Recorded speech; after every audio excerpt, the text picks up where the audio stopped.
Vamos a proceder a brindar el parte informativo número 53, correspondiente al día 7 de mayo, del Consejo de Atención Integral de la Emergencia COVID-19, creado por decreto del Poder Ejecutivo Provincial número 100 del presente año. 1. En el transcurso de las últimas 24 horas se ha incorporado a un paciente como caso sospechoso por protocolo. Se trata de un hombre de 53 años, de Formosa Capital, con síndrome febril y síntomas respiratorios, sin antecedentes de viajes, que fue atendido en un consultorio privado y aislado en el Hospital Central, donde se le tomaron las muestras respectivas. El Laboratorio de Biología Molecular informó en el día de la fecha que el resultado dio negativo a coronavirus. 2. Informamos que dieron también negativo a coronavirus las muestras tomadas a 7 personas asintomáticas con antecedentes de viajes en el marco de la búsqueda activa de casos. En el día de la fecha se incorpora para estudio en el marco de la vigilancia intensificada de enfermedades respiratorias a una niña de 5 años proveniente de Ingeniero Juárez, internada con un cuadro de neumonía en el Hospital de la Madre y del Niño, donde se le tomaron las muestras que dieron resultado negativo a coronavirus. 3. En razón de lo expuesto, la provincia de Formosa continúa hasta la fecha sin casos confirmados ni sospechosos de COVID-19. 4. Existen 502 personas con aislamiento obligatorio y preventivo sometidas al protocolo sanitario vigente en la provincia, estando 323 de ellas ubicadas en la ciudad capital y 179 en el interior provincial. En el día de la fecha se darán de alta a 38 personas por cumplimiento de la cuarentena sin presentar síntomas. 5.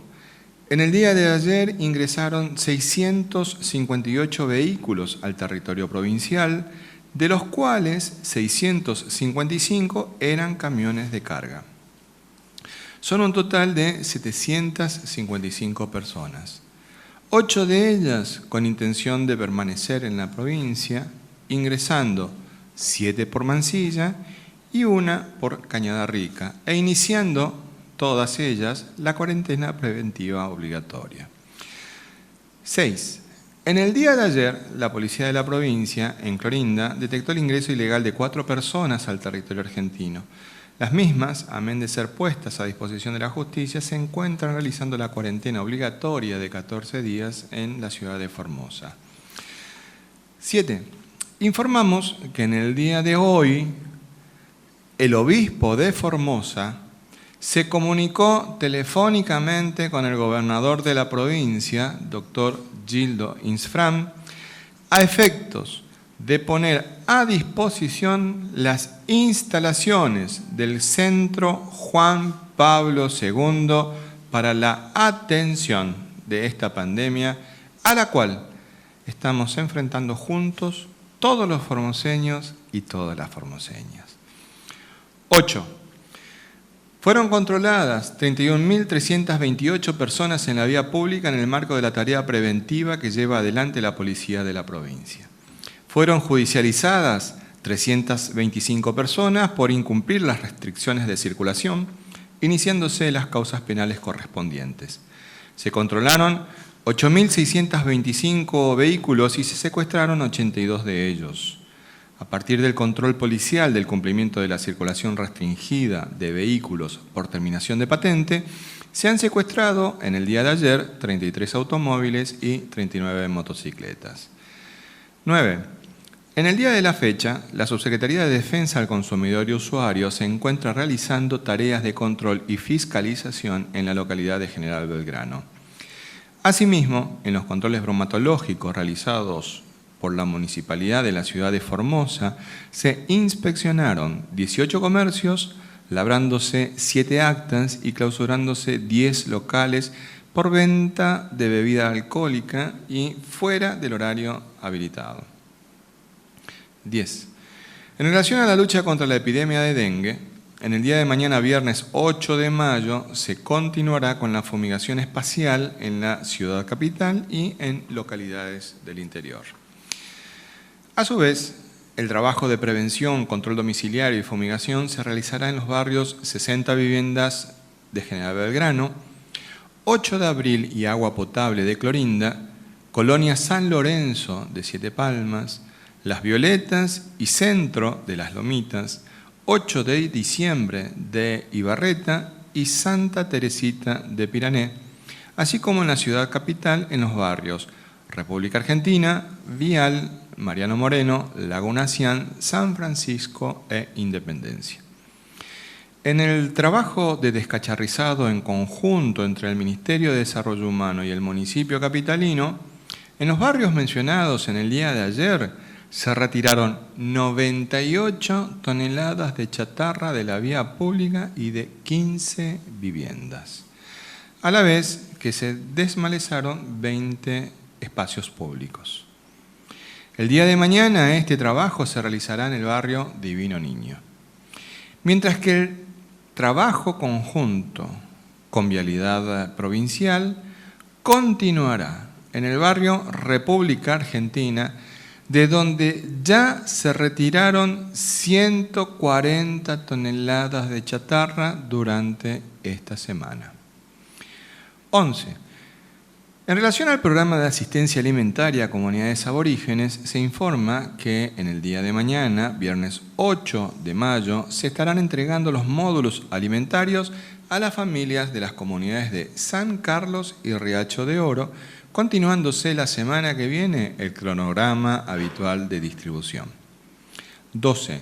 En lo referente a la tarjeta alimentar, se informa que el refuerzo extraordinario anunciado por el Gobierno Nacional en el marco de esta emergencia sanitaria se acreditará en simultáneo con el cronograma de pago de las asignaciones universales por hijo. De quienes tengan hijos hasta 6 años, asignaciones por embarazo a partir de 3 meses y asignaciones por hijo con discapacidad. Se abonará un monto de 4.000 pesos para los beneficiarios con un hijo y 6.000 pesos para los que tengan 2 o más hijos. Las acreditaciones se iniciarán el día de mañana, viernes 8 de mayo, para los beneficiarios con documento nacional de identidad terminados en 0. Continuará el lunes 11 de mayo con los DNI terminados en 1 y seguirá este cronograma escalonado de pago hasta el día 21 de mayo. 13. Hoy, 7 de mayo, conmemoramos el nacimiento de Eva Perón, nuestra querida Evita, símbolo de la lucha por los derechos de los más desposeídos y de la participación protagónica de la mujer argentina en la política nacional, que hizo realidad muchos sueños, porque existió un movimiento político que le dio continente y sentido. Desde este Consejo consideramos oportuna esta fecha para destacar y agradecer la tarea protagónica que están desempeñando tantas mujeres en todo el territorio para cuidar de la salud y la vida de los formoseños en el marco de esta pandemia. No bajemos los brazos, más unidos que nunca, más firmes que nunca. En Formosa no se rinde nadie. Este ha sido el informe correspondiente al día 7 de mayo del 2020 del Consejo de Atención Integral de la Emergencia COVID-19. Como bien señala el nombre de este consejo, es de la atención integral de la emergencia, porque esta emergencia no solo es sanitaria, tiene muchas aristas. Al respecto, con relación a algunas situaciones vinculadas a lo que es la economía nacional, vamos a pedirle al ministro de Economía, Hacienda y Finanza de la provincia, el doctor Jorge Oscar Ibáñez, que nos dé unas palabras al respecto. Doctor. Muchas gracias. Muy buenos días a todos y a todas. En el día de ayer, en horas de la tarde, el Instituto Nacional de Estadística y Censo, más conocido por sus siglas como INDEX, dio a conocer un informe muy importante con respecto a la marcha de la industria de la construcción en la República Argentina. Indudablemente que los números no son buenos, que marca un derrumbe importantísimo de esta industria, pero bueno es aclarar que se mide el mes de marzo. En el mes de marzo nosotros tenemos gran parte del mes en el cual estaba suspendido todo tipo de actividad de la construcción. Nosotros queremos comentarles a posterioridad del mes de marzo qué medidas articuló el gobierno de la provincia para poner en marcha nuevamente de a poco esta industria. La construcción indudablemente es una de las locomotoras de la economía de la provincia de Formosa. La construcción, tanto público como privado, genera empleo, genera trabajo a muchos formoseños. Tiene otra particularidad, que utiliza muchos insumos formoseños, el caso de los ladrillos, el caso de la madera para las aberturas, para las puertas, el caso de la arena, que también se provee de nuestros ríos. Es decir, insumos locales y el resto de los insumos que no son de producción formoseña son prácticamente en un 100% de producción argentina. Es decir, la industria de la construcción mueve la economía rápidamente y en los lugares donde podemos construir en una localidad, indudablemente que baja sustancialmente la tasa de desocupación.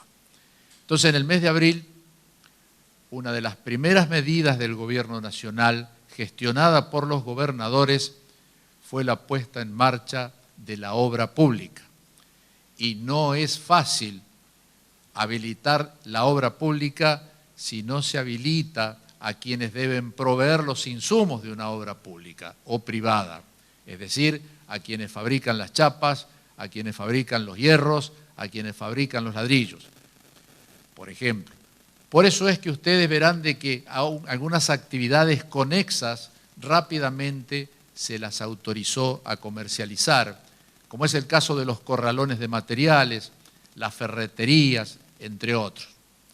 En nuestra provincia, además de esta apertura de la obra pública que fue nacional, Formosa creo fue la primera provincia del país que autorizó también la apertura de las obras privadas, con el requisito de que fuera hasta 10 trabajadores, nada más. ¿Por qué no se habilita posiblemente la obra privada general a nivel nacional?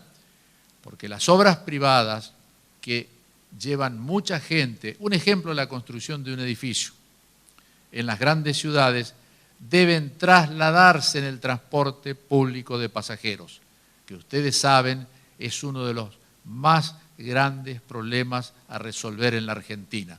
¿Cómo permitir que tanto a la industria en general, en este caso estamos hablando de la obra pública, pero la industria en general, que está paralizada prácticamente, puedan ingresar sus trabajadores? ¿Cómo protegemos su salud y la de todos si estos tuvieran que viajar en colectivos, en trenes, en subtes o en lo que fuera? En Formosa la realidad de la obra privada, hasta 10 trabajadores, todos sabemos que es otra. Los muchachos se mueven en moto, ya muy pocos quedan en bicicleta, yo diría que se mueven casi todo en moto. Entonces, rápidamente estamos reactivando la obra privada, las refacciones en las viviendas, todas aquellas obras que requieren hasta 10 trabajadores ya están en marcha. Sí, estamos también gestionando a tambor batiente las obras nacionales que están paralizadas desde hace ya varios años, porque así lo decidió el gobierno nacional anterior, para que generen indudablemente con su puesta en marcha trabajo para los formoseños. Esto queríamos aclarar, es decir, no solamente hacer un diagnóstico, sino decir qué medidas tomamos para poder superarlo. En cuanto a la caída de la construcción a nivel nacional, se mide por lo que se llama el indicador sintético de actividad de la construcción. Hay un gráfico, como uno que también les mostré ayer de otros temas, que es el indicador sintético de actividad de la construcción. Ustedes ven una raya roja, pero que no comienza a desplomarse por causa del coronavirus. A mitad del gráfico estamos aproximadamente en el mes de agosto del año pasado. Es decir, la construcción pública y la construcción privada se derrumbaba en el segundo semestre del 2019 y, por supuesto, en los últimos meses se ha profundizado su derrumbe. Nosotros estamos convencidos que el Gobierno Nacional va a poner prontamente en marcha muchas obras para trabajo de los formoseños. Ya se ven máquinas en esos accesos a la ciudad de Formosa totalmente paralizados. Estamos también gestionando para otras obras que sabemos que están paralizadas. La planta de agua potable de Clorinda, el Centro de Medicina Nuclear, por dar algunos datos, el Hospital de Laguna Blanca y otras obras importantísimas que se construían con gran parte de recursos nacionales, con convenios firmados hasta diciembre del 2015 y que fueran paralizadas. Creemos que estas circunstancias debíamos aclarárselas a ustedes también. Y también hacer una aclaración con respecto, ayer anunciamos nosotros aquí, localidades del interior en las cuales se va a efectivizar lo que llamamos este circuito de pagos especiales, es decir, localidades que no tienen sucursal bancaria y muchas de ellas tampoco tienen cajeros. Y las que tienen cajeros, lamentablemente, estos beneficiarios que comienzan a cobrar el día lunes no tienen CBU, no tienen código, no tienen tarjeta de débito, no tienen tarjeta de crédito. Anunciamos las localidades e indudablemente en el acto surge la preocupación de los beneficiarios y de los señores intendentes de aquellas que no anunciamos en el día de ayer. Es para llevarle tranquilidad a todos. Estamos trabajando y sobre todo está trabajando el Banco de Formosa con todos sus trabajadores y trabajadoras que están haciendo una tarea ímproba. Vamos a ir sumando y comunicando nuevas localidades y llevarles la tranquilidad.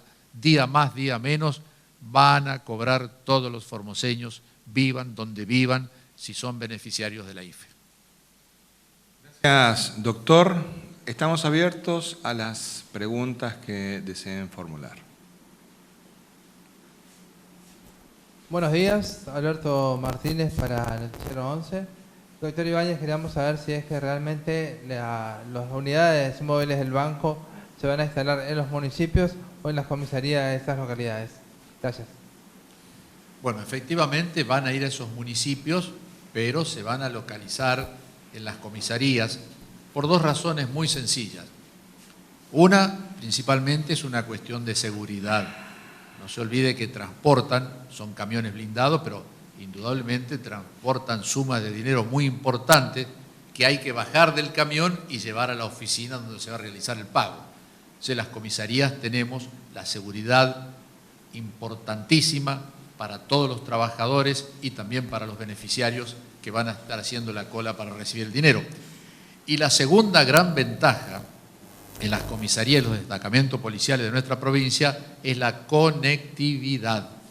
Es decir, están todas conectadas por fibra óptica, lo que nos va a permitir una banda ancha importante y los pagadores que cada uno va a bajar con su netbook podrá de esta forma conectarse a la red de fibra óptica provincial, navegar en ella, llegar a los servidores del Banco Provincia sin ningún tipo de problema. Siguiente pregunta, por favor. Buenos días, Omar Guzmán para Radio Universidad Nacional de Formosa. La pregunta para el doctor Bruno: con la llegada del frío aumentan las enfermedades respiratorias. ¿Cuándo consultar al médico, ya que los síntomas tanto para COVID-19 como para la gripe son muy similares? Gracias. Buenos días. Efectivamente, es momento de que comience la enfermedad de transmisión respiratoria. El frío predispone a eso. Entonces van a aparecer desde resfríos comunes, dolores de garganta, algunos pueden tener fiebre, otros no, que son muy parecidos a los síntomas que tiene el coronavirus. Recordemos que los síntomas del coronavirus son temperatura no muy alta, 37,5, un poquito más de temperatura, acompañado esto por tos, habitualmente seca, dolor de garganta y dificultad respiratoria, porque lo que termina produciendo es una neumonía. Entonces, los síntomas son muy parecidos. El paciente o la persona que padezca algún síntoma esta no tiene que dudar en ningún momento ir a la consulta. En ningún momento tiene que dudar ir a la consulta, no se puede ni diagnosticar y menos automedicarse. Entonces, cualquiera de estas situaciones son motivo de consulta a una guardia o a algún profesional que entienda el tema.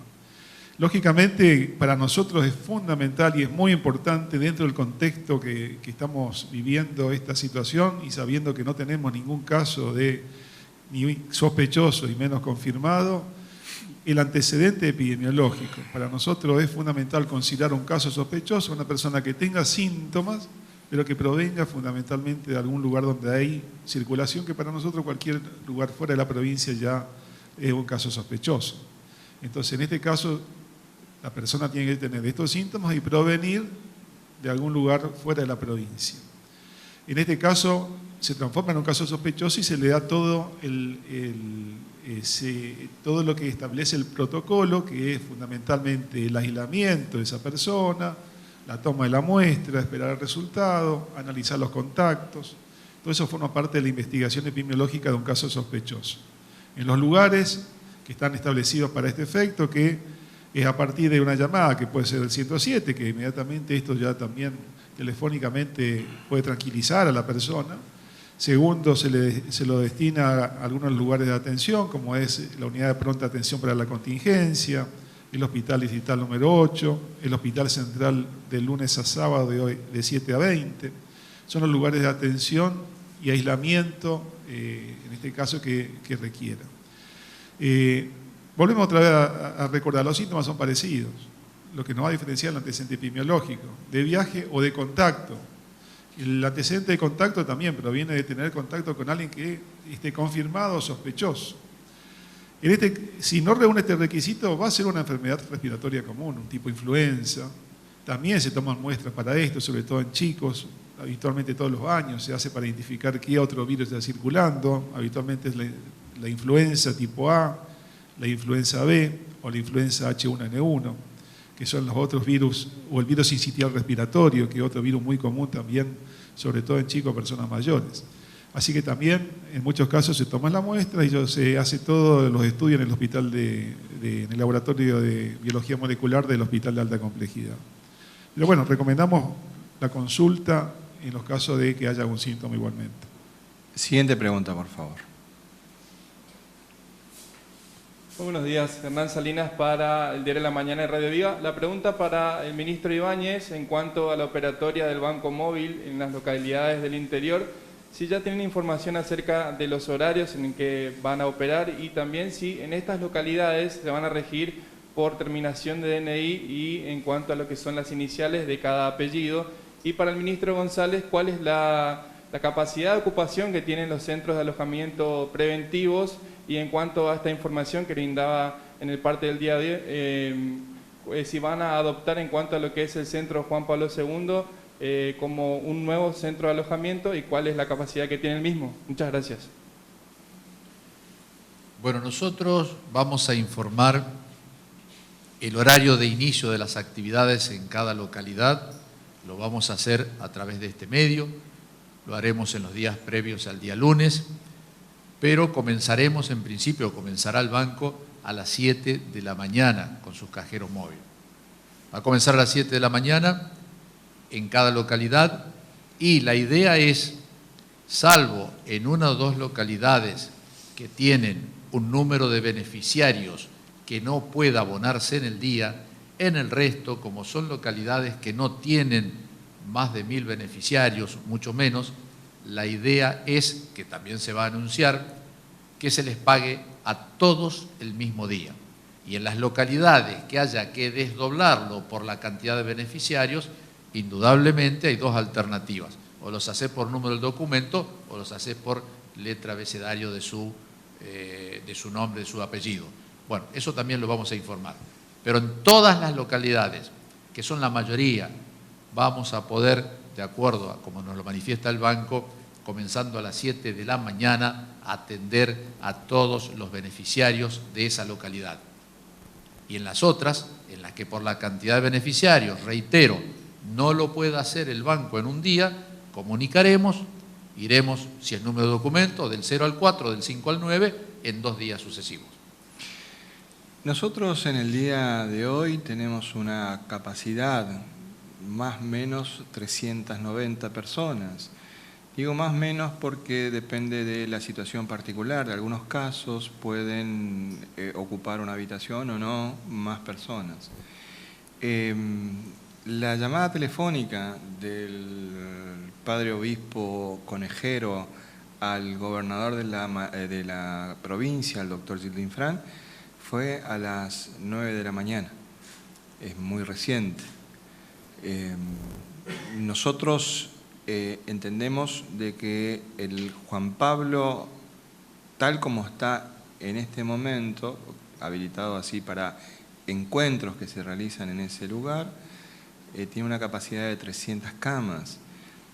Todavía tenemos que coordinar con el Obispado de Formosa para ir al lugar, mirarlo, a ver si la ubicación de las camas se compadece con los criterios que nos fija la Organización Mundial de la Salud y el Ministerio de Salud en cuanto a la posibilidad de su utilización en este marco del COVID. Por lo tanto, no podemos decir en este momento qué capacidad de albergue cuenta el Centro Juan Pablo II, pero que sí es un lugar amplio, todos lo conocemos, es un lugar bastante amplio.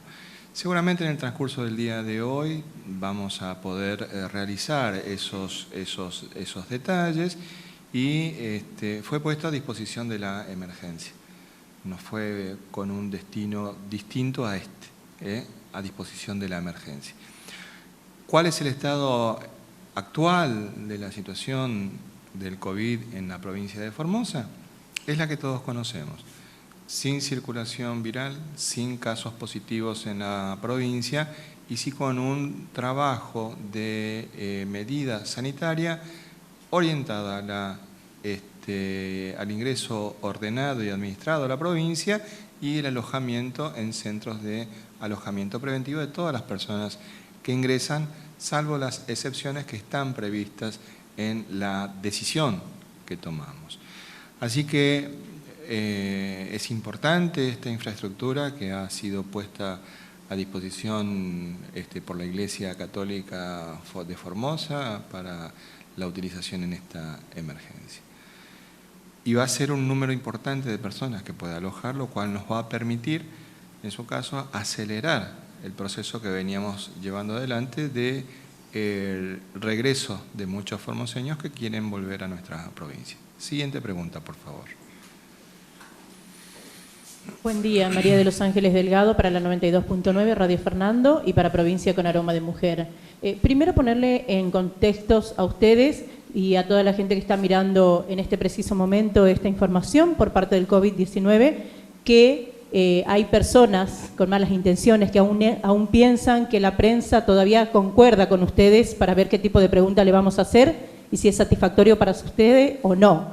Y la segunda es para el ministro Ibáñez, bueno, con respecto a quiénes son los responsables del incremento en cuanto a los rubros en mercadería de todos los rubros, materiales eléctricos, materiales de construcción, mercaderías y demás, que siguen aumentando y que por supuesto nadie es responsable al momento de responder, ¿no? Aún así sigue afectando el bolsillo de todos los formoseños. Gracias. Bueno, en primer lugar, yo no hablo con ninguno de ustedes para decirle qué tienen que preguntar.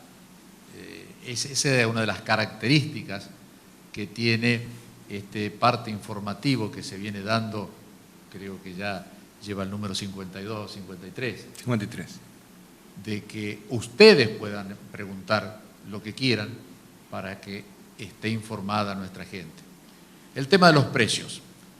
Si bien el arquitecto Edgar Pérez no está aquí porque está en el interior de la provincia, es quien más debería responder. Te comento que el tema de la inflación, el tema de la suba de los precios, es un mal nacional en la Argentina.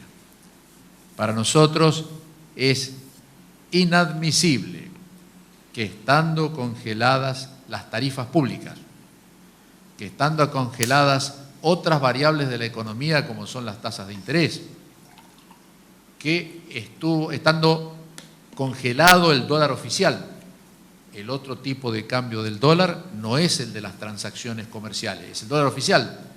Los precios siguen subiendo en la Argentina y siguen subiendo mayoritariamente los precios de dos cosas esenciales, como son los alimentos, al que usted hacía referencia, y los medicamentos. Entonces, quiere decir que hay formadores de precio que están abusando, intermediarios que se están abusando de la gente y gente que vende también los productos que se está abusando de la gente. Por eso hay una medida nacional y hay una tarea ímproba de las provincias de hacerla cumplir, a que los precios deben estar retrotraídos al 6 de marzo. Pero indudablemente que algunos cumplen, otros pícaros no cumplen. Por eso es que tanto la Secretaría de Comercio Interior de la Nación como cada secretaría o dirección de defensa al consumidor de las provincias y en algunos casos también de los municipios están en esta lucha, en esta pelea, en esta tarea. Un ejemplo, el precio del gas. Ustedes saben muy bien de que debe venderse la garrafa 350 pesos. Si no tuviéramos nosotros una empresa provincial de fraccionamiento y de distribución de gas que fija el precio y a su vez un Estado que controla las empresas privadas, en este caso a través de la Secretaría de Defensa del Consumidor, sería imposible que esté a 350 pesos. Y está a 350 pesos y así debe estar, y si no está hay que denunciarlo a la Secretaría de Defensa del Consumidor. Digamos, nosotros podemos controlar este precio. El precio de los medicamentos y el precio de los alimentos es más difícil de controlar a los formadores de precio de la cadena y aquellos intermediarios y aquellos que venden, que también agregan su cuota de ganancia para en un momento tan bravo y tan difícil realmente aprovecharse de nuestra gente. Bueno, pero este es un gobierno que tiene una actividad de presencia en la economía. Vamos a seguir, porque así lo decidió el gobernador, firmes en el control de los precios y en el control también de todos aquellos requisitos que debe cumplir un producto, como por supuesto la fecha de vencimiento, que ustedes saben muy bien lo que está pasando en nuestra provincia con aquellos que tienen productos que ya fue vencido y no los retiran de las góndolas o los tienen en un depósito al lado del negocio. Indudablemente que si los tiene allí precisamente no es para desperdiciarlos. Entonces es una lucha, es una pelea en todo el país. Si me permiten, antes de pasar a la siguiente pregunta, yo quiero reivindicar el trabajo que vienen realizando los compañeros y las compañeras periodistas todos los días. Y digo compañero no en una connotación política, sino porque estamos compartiendo este momento. Hace 53 días venimos compartiendo este momento y la verdad es que los siento compañeros. Y me parece muy importante poner de resalto el rol que cumplen. Van a haber personas que pueden no gustarles las preguntas que ustedes realizan. Pero yo quiero poner de resalto que esta conferencia de prensa, que ha sido establecida en este horario, es libre de venir el periodista o la periodista que desee. Hay total y absoluta libertad. Es más, no les ponemos límites de preguntas. Le ponemos límites de preguntas que realice un periodista, pero el otro día me dijeron de que tuvimos 9 o 10 preguntas. Hay días que hay menos preguntas. Por eso me parece que fue importante el aporte que nos hizo la periodista respecto de ese contextualizar una determinada situación, porque si no ponen en juego la credibilidad de ustedes. Y al poner en juego la credibilidad de ustedes, ponen en juego la credibilidad de todo el trabajo que venimos haciendo juntos. Pueblo y gobierno, medios de comunicación y comunicadores que nos toca el rol de tener que informar día a día. Nosotros establecimos un pacto. Nosotros vamos a brindar la información de lo que ocurre y acontezca, sin filtros. Nosotros brindamos la información correcta. Como el caso que nos plantearon en el día de ayer, del caso que había sido detectado en una clínica privada, de un sindicato, ¿no es cierto? Y le dijimos, se explicó el caso, pero les dijimos, miren, nosotros hacemos un corte temporal, eso lo vamos a explicar mañana y hoy lo hicimos. No tenemos ningún tipo de inconveniente. Por eso yo quiero reivindicar el trabajo de la prensa en este tiempo y de esto que ya somos un equipo, porque siempre vienen los mismos e insisto, está abierto a que vengan todos. Acá el que no quiere venir es porque no quiere. Y es muy fácil después hacer críticas del trabajo de los colegas. Nosotros no nos metemos en las cuestiones que sean propias de la relación entre los periodistas, pero sí decimos de que acá tienen absoluta libertad de preguntar lo que quieran. Y también, si no les gusta la respuesta, es nuestra respuesta. Es nuestra respuesta. Y quizás algunas veces nos excedemos en una respuesta porque también somos seres humanos y pedimos disculpas si les molesta, si se sienten heridos, molestos. Bueno, corresponde, está bien. Quizás en algún momento nos hayamos quizás excedido en alguna respuesta, pero de ahí a que hagamos sobreactuaciones o que hablemos con ustedes para orientar las preguntas que nos tienen que realizar, es muy triste que existan personas que puedan pensar eso. Así que adelante, sigan preguntando con libertad. Siguiente pregunta. Buenos días, Alejandro Richard, LR8 Radio Nacional Formosa.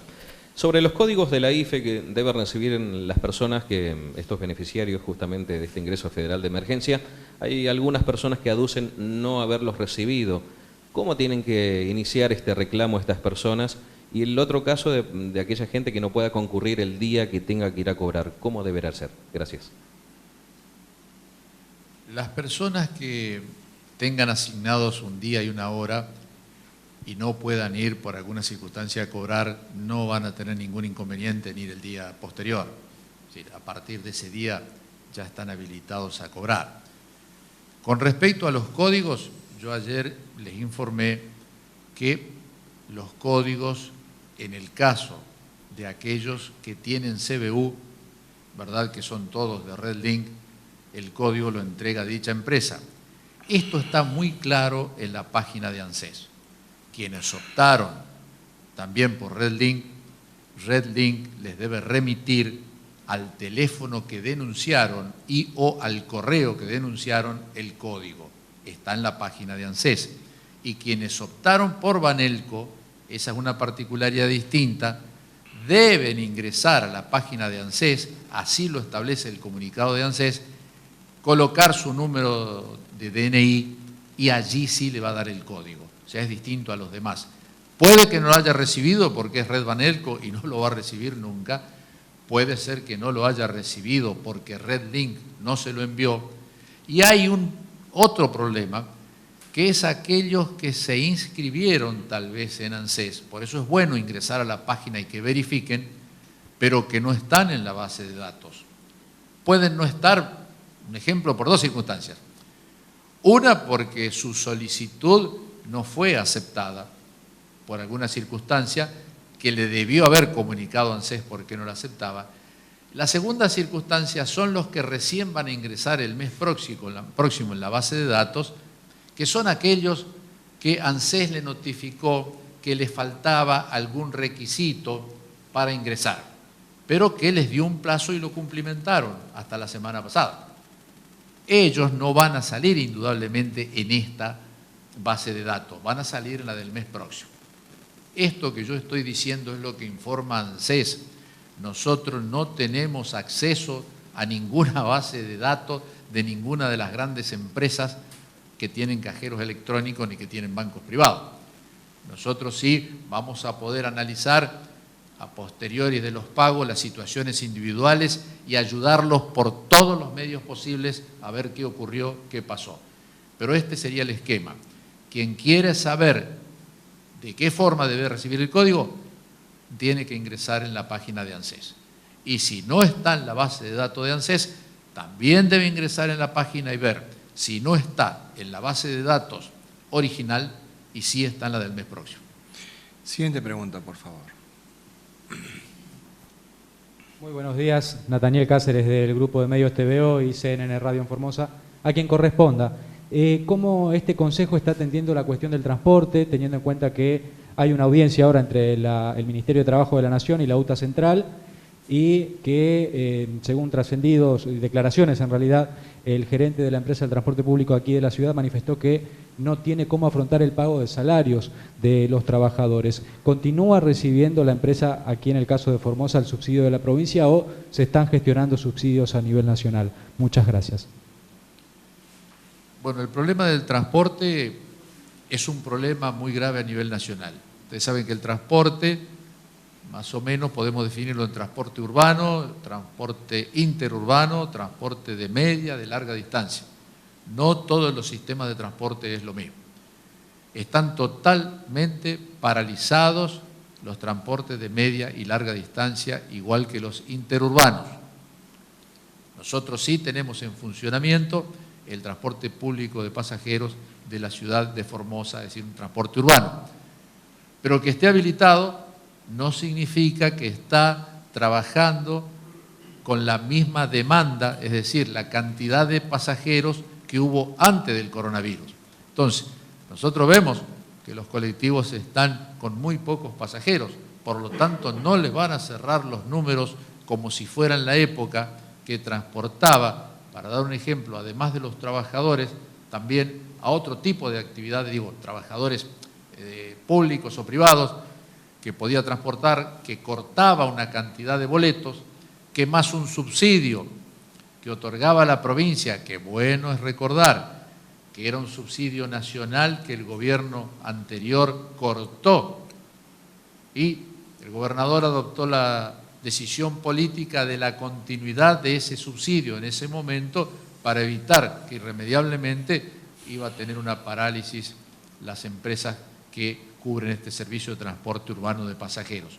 Hoy es un problema a nivel nacional, hay una audiencia, hay reuniones entre la UTA, las empresas y el gobierno nacional para ver qué solución se le da a este problema de cientos de trabajadores que están parados y otros que están transportando muy poca cantidad de personas, por lo tanto la empresa no puede cubrir lo suficiente para hacer frente a lo que es esencial en este caso, que es el salario de los trabajadores.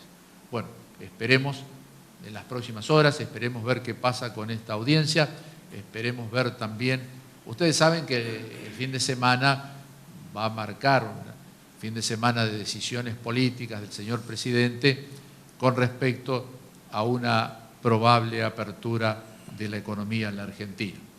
También veremos eso, veremos las decisiones que se adoptan sobre el transporte y bueno, estaremos atentos para cualquiera de estas circunstancias. Hace pocos minutos también un secretario general de un gremio dialogó con nosotros por esta inquietud tremenda que tienen los trabajadores de los medios públicos de transporte. Siguiente pregunta, por favor. Buen día, Blasich Ángel, Diario Norte Formosa. Y la verdad la felicito a la compañera, ¿no? Porque es como una mochila, es cierto, la gente piensa que alguien nos dice o qué tenemos que preguntar, pero yo voy a hablar por mí. Yo desde que vine acá tengo la absoluta libertad de preguntarme, de sentarme ahí, de pararme, de hablar, de conversar. Nadie, ni me prohibieron entrar, ni nada. Eso también, pero es bueno, porque hace instante una que está mirando solamente la tele nos decía, che, ¿qué pasa ahí? Pero es importante que hablemos, esto es parte de la democracia. La gente cree que atrás de las cámaras hay personas grandes que nos están apuntando. No. O creen que el doctor, el ministro llega en una nave espacial. No, ellos pasan, saludan en voz alta y el que quiere saludar, saluda. Y cuando se van, lo mismo, el que quiere saludar, saluda y punto. Pero es absoluta, total y libertad. Yo me hago responsable de lo que digo y lo que dice el doctor González. Nosotros preguntamos y ellos responden. Y la respuesta es de ellos, la pregunta es nuestra. Bien, aclarado el asunto, vamos a la pregunta. Ministro Ibáñez, ¿cómo se prepara la provincia para estos meses? Porque viene el aguinaldo, ¿cómo está la situación de los municipios y van a poder afrontar? ¿Cómo está la situación en ese aspecto? Gracias. Bueno, es una pregunta difícil de contestar con total seguridad qué va a pasar los meses próximos. Nosotros sí tenemos previsiones. Hemos hecho previsiones, ustedes conocen que nosotros tenemos un fondo que le llamamos un fondo anticíclico, pero bueno, todo puede ayudar y colaborar con una caída de los ingresos públicos que sea atenuada. Pero fíjense que si no se reactiva la economía y en los meses próximos la situación financiera y económica de la Argentina sea peor que la actual, indudablemente que podemos llegar a tener algunos barquinazos, algunas turbulencias. Este es un problema también, un problema nacional. Yo les recuerdo que ayer les manifestaba a algunos de ustedes que en la teleconferencia que mantuvimos los ministros de Economía de las provincias con el señor ministro de Economía de la Nación, con el doctor Guzmán, nosotros le planteamos una alternativa, que es lo que llamamos darle un piso de coparticipación. ¿Qué significa esto? Tener la certeza, las provincias argentinas, que podríamos trasladarle esta certeza a los intendentes de la Argentina, que tenemos garantizado por el Estado Nacional un piso. ¿Cuál es este o cuál sería? Lo podemos discutir. Podemos tomar, por ejemplo, la recaudación del mismo mes del año pasado, actualizarla y de esto un porcentaje, un 70, un 80, lo que fuera. El ministro Guzmán dijo que la idea era interesante, que la estaba estudiando. Nosotros sabemos que el ministro tiene muchos problemas, pero bueno, yo sé que va a estudiar también esta circunstancia. Porque de no ser así, estamos en el planteo de que cada provincia se rebusque un poco como pueda. El Estado Nacional ha puesto en marcha una línea de créditos que precisamente taparían parte de los agujeros fiscales y financieros de las provincias, pero son, repito, créditos. Yo no digo que esté mal, me parece muy bien, pero nuestra idea de una línea mínima base de coparticipación, menos de lo cual no vamos a recibir, indudablemente creo que sería una solución para este problema. Y si ustedes me dicen, ¿y cómo va a llegar el Estado Nacional a esa línea base? ¿De dónde va a sacar los recursos? Bueno, lo que pasa es que el Estado Nacional siempre tiene más herramientas y posibilidades que las provincias y más que los municipios. Es decir, tiene una máquina que ustedes saben que imprime, puede tener recursos de fondos internacionales que nosotros no tenemos, que el Estado Nacional puede tener acceso. Es decir, puede tener herramientas que para nosotros son inalcanzables, digo nosotros, las provincias argentinas. En tanto y en cuanto a nosotros no nos garanticen ese piso de coparticipación, indudablemente que no lo podemos garantizar a los municipios. Pero sí vamos a atender reclamos de los señores intendentes, sí nos reuniremos, los vamos a escuchar y veremos entre todos cómo podemos pasar esta difícil situación. Recordando que indudablemente todo va indicando que el día 10 el señor presidente abriría otras actividades económicas en forma paulatina, en forma prudente, pero que permitirían que la rueda de la economía, que todavía está bastante paralizada mayoritariamente, pueda ponerse en marcha. Si esto ocurre, indudablemente los números de la recaudación fiscal, ya sea de los impuestos que hablábamos ayer, del IVA, de ganancias, pueden ser otros y más optimistas que los del mes. Muy bien, muchísimas gracias. Que Dios los bendiga a todos.